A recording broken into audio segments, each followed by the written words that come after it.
Sahabat Indonesia, selamat berjumpa lagi di channel ini dan kita akan belajar dari secara keseluruhan ya tentang bisnis pepaya atau bisnis pepaya California dan juga ada beberapa jenis yang lainnya. Nah, kenapa? Karena ini jadi menarik ya kalau kita lihat dari cara bercocok tanamnya, kemudian juga cara bisnisnya, dan juga hal-hal yang perlu dipelajari dalam bisnis pepaya California ini. Jadi, untuk Anda yang baru saja bergabung, jangan lupa tekan tombol subscribe-nya terlebih dahulu, kemudian tekan tombol loncengnya supaya nanti kalau kita update video terbaru, Anda akan mendapatkan notifikasi yang pertama kalinya ya. Kemudian juga jangan lupa tekan tombol like dan juga share video ini ke teman-teman Anda, siapa tahu teman-teman Anda juga sedang membutuhkan informasi ini. Jadi secara umum bisnis pepaya ini hampir di seluruh Indonesia masih sangat menjanjikan ya. Karena antara permintaan, demand, dan stoknya juga masih jauh dari pemenuhan. Karena itu peluang pasarnya masih cukup menarik ya. Beberapa contoh gini, pepaya itu kan bukan musiman tapi tiap hari ada. Jadi tiap hari mestinya panen. Artinya secara logika tiap hari itu mestinya ada di pasaran ya. Tapi kalau kita lihat di pasaran pada waktu-waktu tertentu maka pepaya itu tidak ada gitu ya. Tapi kemudian beberapa waktu lagi muncul lagi. Nah ini menunjukkan bahwa pepaya ini memang demand-nya atau permintaan dan stoknya ini masih belum linear, belum klik gitu ya. Artinya tidak setiap saat terpenuhi. Nah, dari situ sudah nampak ya secara logika bahwa memang bisnis pepaya ini masih sangat menjanjikan. Tinggal masalahnya adalah bagaimana kita memilih atau pilihan pepaya kita itu pepaya apa. Oke, jadi pilihan pepaya yang memang masih sangat menjanjikan saat ini adalah pepaya jenis California ya. Jadi jenisnya macam-macam, ada yang California asli ya, ada yang California Indonesia, ini diproduksi di dalam negeri ya. Nah, masing-masing bagus juga karena memang sama-sama berkualitas ya. Jadi daging buahnya ini tebal, kemudian juga besar. Nah, ini yang dinilai kenapa pepaya dua jenis ini memang sangat layak atau menjanjikan untuk dibuat bisnis ya untuk kebun pepaya ini. Nah, salah satu yang perlu diperhatikan adalah di awal ya, jadi pembibitan. Nah, pembibitan ini memang bermacam-macam. Ada yang membeli biji. Jadi kalau di toko online itu ada yang sudah dalam bentuk biji ya. Tetapi menjadi menarik karena beberapa catatan bahwa kita tidak bisa mengetahui bahwa ini benar-benar jenis California atau Californianesa atau tidak gitu ya. Tapi yang paling bagus kalau memang membeli biji ya membeli ke lembaga pertanian yang bisa dipertanggungjawabkan supaya nanti hasilnya juga benar-benar memang itu jenis yang kita inginkan gitu ya, tidak berubah karena ada beberapa kasus kejadian semacam itu. Nah itu yang pertama, beli dari biji kemudian disemai. Tentu ini jadi agak lama ya. Nah kemudian yang berikutnya bisa membelinya dengan benih yang sudah jadi.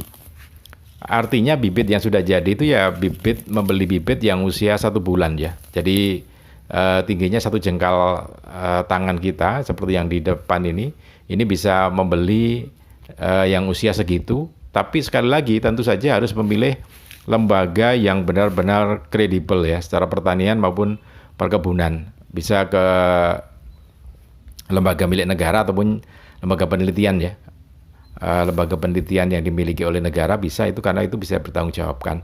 Nah, sama juga. Nah, kemudian kalau mau yang bibit ini bisa jadi caranya juga bermacam-macam ya. Misalkan kalau kita membeli pepaya jenis California itu kemudian kita potong jadi 3 ya. Sepertiga bagian ujung pepaya itu, kemudian sepertiga bagian pangkal pepaya itu, buah pepaya itu kita buang. Tinggal biji yang 2/3 di bagian tengahnya itu ya. Nah, itu biji yang di tengah itulah yang kemudian kita jadikan bibit. Tapi itu pun jadi proses ya. Jadi semuanya dirontokkan bijinya itu, kemudian dimasukkan ke air. Nah, biji yang tenggelam di air itu yang kita ambil. Sementara biji mengapung di atas permukaan air jangan dipakai ya.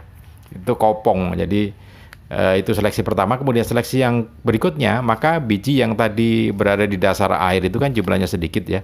Kalau satu buah mungkin bisa 28 atau 30 gitu ya. Kita ambil, kemudian kita masukkan air lagi, tapi airnya dicampur garam ya. Jadi air dicampur garam. Nah, itu biasanya akan mengambang lagi.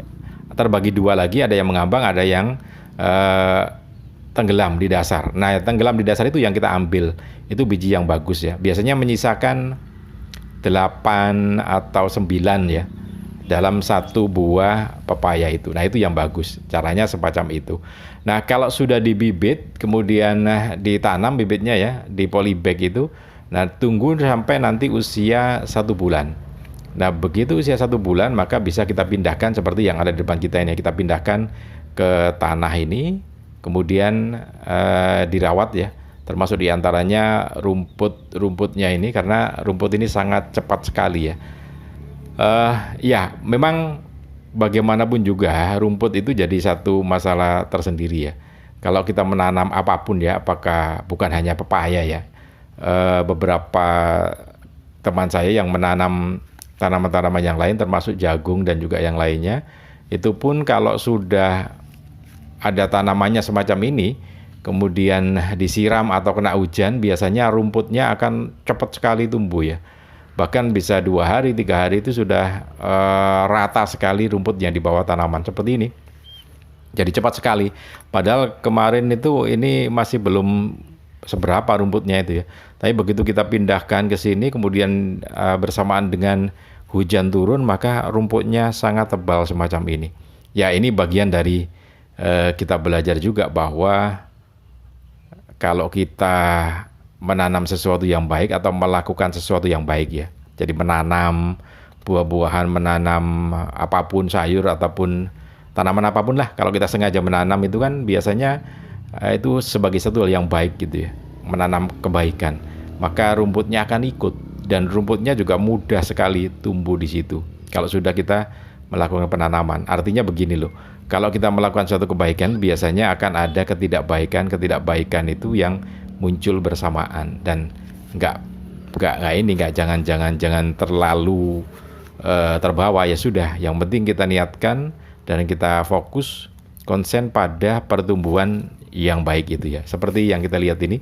Jadi ya fokusnya adalah bagaimana tanaman pepaya ini tumbuh bagus, baik gitu ya. Kemudian yang negatif-negatif seperti rumput dan juga tanaman yang lainnya kita buang, supaya pertumbuhan buah pepaya itu jadi tumbuh. Sama dengan kalau kita melakukan kebaikan itu biasanya macam-macam ya. Orang menilainya, kemudian juga perilaku-perilaku yang lainnya yang ikut mengganggu proses kebaikan yang sudah mulai kita tanam itu, mulai kita lakukan akan terganggu. Tapi sekali lagi tetap fokus pada tujuan baik kita. Nah, oke, kembali pada pepaya ini. Jadi pepaya ini memang sederhana, simpel, tapi memang ada beberapa catatan yang harus diperhatikan ya. Di antaranya, kalau prosesnya sudah 1 bulan semacam ini, kita tinggal menunggu sampai usia 6 bulan ya. Jadi ketika benih ditanam itu kan 0 hari, kemudian 30 hari ini sudah usia seperti ini, waktu kita pindah ke tanam, kemudian nanti kita tunggu sampai usia 6 bulan. Biasanya akan sudah bisa panen ya, atau ya memang usia 7 bulan itu panen pertama dimulai. Nah, ketika panen pertama dimulai itulah kemudian akan panen terus setiap minggunya. Jadi 1 minggu sekali dipanen, 1 minggu sekali dipanen.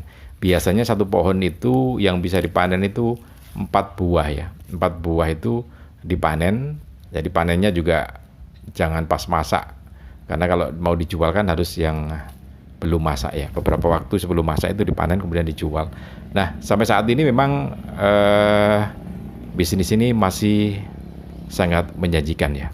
Jadi sambil menunggu proses panen itu kan memang waktunya cukup panjang ya, sekitar 6 bulan. Nah, itu perawatannya memang harus rutin supaya nanti ketika sudah berbunga, kemudian jadi buah, itu juga terus, karena usia pepaya ini panen di usia 7 bulan, kemudian bisa dipanen setiap minggu sekali. Jadi kalau 1 bulan 4 kali panen ya, dan itu bisa dipertahankan sampai usia 1,5 tahun sampai 2 tahun. Oke, ini satu catatan bisnis kita hari ini, mudah-mudahan bisa bermanfaat untuk kita semua. Salam dan sukses selalu untuk Anda.